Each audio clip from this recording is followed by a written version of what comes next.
Blog Talk Radio. Your boy Mike Knox. The game version 1. The best game show on radio. Let's get it. Your time is up, his time is now. You can't see him, his time is now. Your boy Mike Knox, yeah, he's shining now. The game V1, yeah, his time is now. Your time is up, his time is now. You can't see him, his time is now. The boy Mike Knox, yeah, he's shining now. The game V1, yeah, his time is now. Yo, it's the best damn show on the radio. The game version 1 on your speaker, so here we go. Mike Knox, the triple X hardcore host with the most, is the explosive, most electrifying coast to coast. Get ready for sports, entertainment, and all that. If you don't like the way he brag, you can really fall back. Confidence is what you call that. Every Saturday from 6 to 7, you know that it's on black. World order, belts glisten so heavenly. So if you don't like it, you should listen anyway. From wrestling to sports to the movies, you name it, yo. Mike Knox, the best damn show on the radio.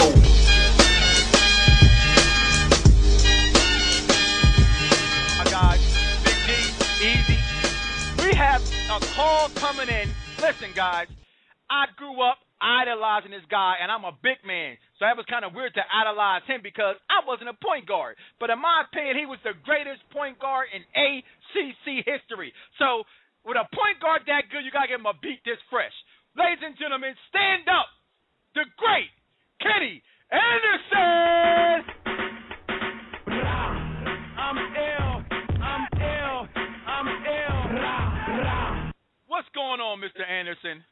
Big Mike, man, how you doing, man? Man, I am no broke back, brother. I'm happy to have you on the show, brother. I've been a fan of yours since I was in high school. That'll make you sound old, do it? When you got drafted, I was a freshman, so. Okay. I left 2 years. I was a sophomore when I left. I drafted in '91, but it's a pleasure to be on, man. I know we linked up through Twitter. You know, nowadays the technology thing is great when you want to link up with someone. But yeah, just a pleasure, man, being on. No, thank you. We got Mr. McDonald's All-American, okay, New York State's Sports Writer Association's Player of the Year, okay, New York State's Mr. Basketball here. The Nets drafted him. Now, Kenny, going back when you got drafted, right, you had all this expectation on you come out of New York City. Okay. Yeah. Was there any pressure that you felt, or was it just you going to play basketball? Yeah, I was going to play basketball. I got drafted to the New Jersey Nets, my metropolitan area. I'm from New York, Queens, but I didn't play my first year because of this political stuff that I had no control over. Bill Fitch wanted someone else in the draft, and Willis Reed wanted me. So I became, when I got to the Nets, I was like in the middle of all this stuff going on. Willis Reed was the general manager at the time with the Nets. So I didn't play my first year, but it wasn't that bad because I was home somewhat being within New Jersey. And I knew the media. I just, I was with my family, my mother, my so I was so comfortable that I just waited. I knew they had signed me for 5 years. Right. I knew my time would come. I knew I had to be ready.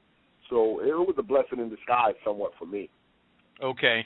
Now, I like that you said that because nowadays these guys get drafted, okay, not taking nothing from them, okay, and they go right in and then they're labeled very quickly as bust. Now, I'm one of the few people that I know that loves college basketball more than pro ball because I think that's where it starts at. When I was growing up, college was where it was. That was the most exciting. So you didn't get a good pro if he didn't stay in college. Are you opposed to all the young guys coming out? Do you wish maybe the NBA would have an age rule? Well, yeah, I really do. I'm pro. I played in the pros for 14 years, but I love the college game, and I think a lot of these kids jumping in from high school or doing one year in college is messing the game up. Some of them are not ready. You got exceptions, but how many exceptions are there? A lot of these young kids are getting the wrong advice.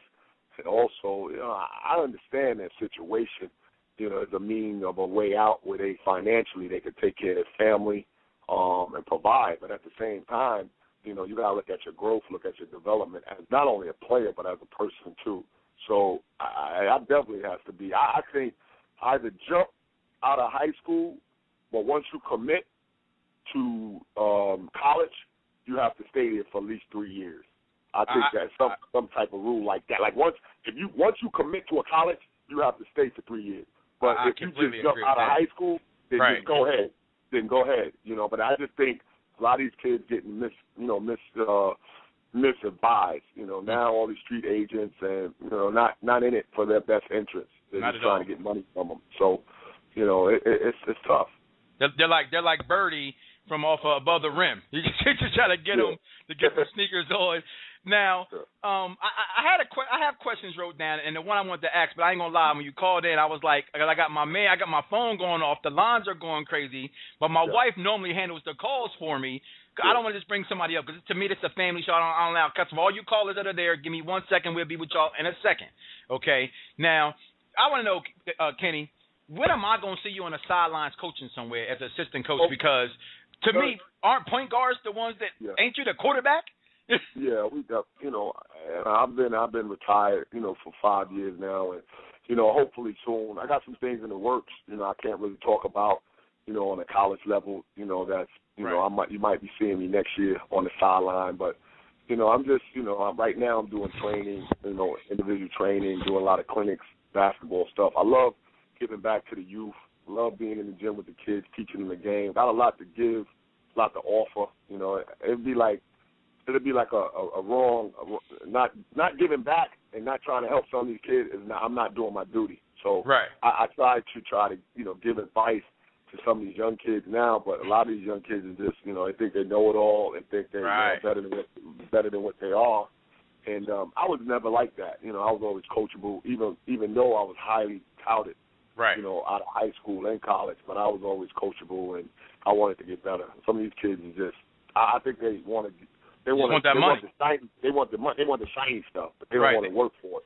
And a lot of them are fools because you're looking at LeBron James and Kobe Bryant, and Wade, right. That's a few. Them guys, Kevin Garnett, and Paul Pierce, them dudes work, man. Yeah, them dudes committed, man. It was tough for them. But, now they're on top of their game, so a lot of other stuff come easy for them. You know what? I'm glad you said that. A friend of mine who's a friend of the program, we call him Waz Shabazz, the one they call Waz, because he's not really a sports fan. He's a sports enthusiast. So he always looks, he gives a different perspective. And we were just talking about how nowadays the kids nobody in America works hard anymore at stuff. Like when we were growing up, you had to bust your butt. Like I remember, I'm not going to sit here and lie on air like I was this great, I was a baseball player, but I played basketball, you know what I mean?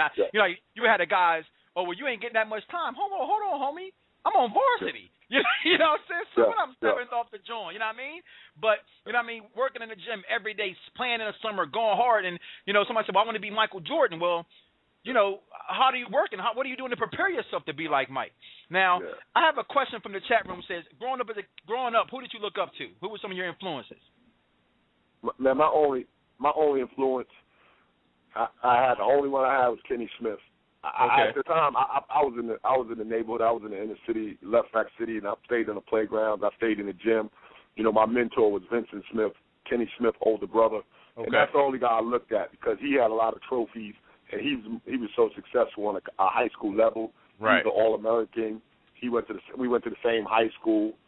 He went on to UNC and played with that Michael Jordan his freshman year. Okay. So he was my motivation. All I wanted to do was be better than him and get more trophies than him, more accolades than him. So he was my motivation. I didn't look at NBA play. I didn't know any of that. I was in the hood, man. I stayed in the playgrounds in New York City, stayed in Lost Battalion Hall in Queens, my recreation center. I walked with a ball. I slept with a basketball. That's all I thought about. You know what I mean? So I didn't watch TV. It wasn't no video games. I stayed in the park. You know what I mean? So, that was my outlet. So the first person that was close to me that I could touch that had some type of success was Kenny Smith. Okay. So I look at them and I look at, guys that went before me, my New York legends. I love them. Kenny Smith, Rod Strickland, Mark Jackson, Boo Harvey, Kenny Patterson. Right. Those guys. And all of me, I try to take all their game and put it in my game. So those were the people I looked up to. My New York guys that before me. Now, see, I like how you say that, right? Because I got people who are listening, and they're saying, well, Mike, you from Chicago. You diss New York a lot. You got a real New York bull on the show right now. And people get a misconception. I'm competitive. I'm an athlete. You know what I'm saying? Yeah. No, I didn't play professional. I did play semi-pro baseball. But, you know how that go. You got people that talked about it and people who actually did it. You know what I mean? And that's just reality and perception. You've done it. Now, as a person like myself, yeah, New York and Chicago, we rival in sports. Yeah. That's just what it is. So people say, oh, you diss LeBron and them. I'm not dissing that brother's talent. Yeah. You know what I'm saying? LeBron James and, Kenny Anderson. I like you brought up Ross Strickland because he went to DePaul. And my English teacher claims, which she probably is telling the truth because she was a hot English teacher. My God, Mrs. Claiborne, if you listening, woo, I hope you still as hot as she was when I was in high school. Okay. Said she used to date Ross Strickland, so we went to go see watch a couple of Ross Strickland games. He was another one of my point guards. Now, I'm a fan of ACC, big North Carolina fan. Obviously, I'm from Chicago. I follow Michael. Okay. When you was playing in the ACC, I always thought the ACC had the best point guards. Did you have any recruiting and getting Travis Best there after you? Oh yeah, no doubt. I got all of them there. My first thing, because I had to leave school. I was a sophomore, so Coach rushed me. He wanted me to make my decision, so he could go ahead and recruit Travis Best. Okay. So I had to make sure to let him know that I won't be here. I'm gonna leave. I'm gonna go pro. But I really didn't want to leave. I wanted to leave my junior year. I was comfortable. I loved Atlanta. I loved my school situation, and it was only 48 hours before the draft that Coach Crimmins was telling me I was going to be top 3, that I got to go, I got to leave, the position in draft is just unbelievable. And so I left, that's why I was very emotional, when I decided to leave Georgia Tech.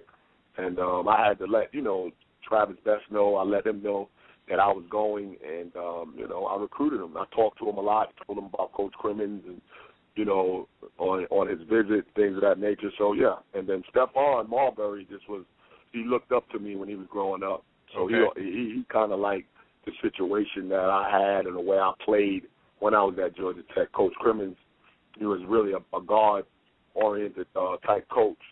And, and one of the final reasons I went to Georgia Tech was because and this is before this is the Michael Jordan, Kenny Smith era at UNC, is Mark Price. Right. Mark Price is one of the reasons I went to Georgia Tech. Okay. I didn't have him on my radar. And then one day I was watching Georgia Tech play Georgetown in the NCAA tournament, and I saw this little white guy just lighting Georgetown up, coming off pick and roll, just coming down, pulling up for 3, just coming down, just shaking, baking, passing. Coach Crimmins just was letting him just go off. And I told my mentor, I said, where's Georgia Tech at? I'm putting them on my list. Oh, wow. That was just it. Then Coach Crimmins started recruiting me. And I was like, wow. And that's how I really came about. So every time I see Mark Price, we had a lot of battles when I was in the pros, when he was in Cleveland. Right. But, he's one of the reasons I went to Georgia Tech. You ever tell him that? Yeah, he knows. He was at my inductee when I got inducted into the Georgia Tech Hall of Fame.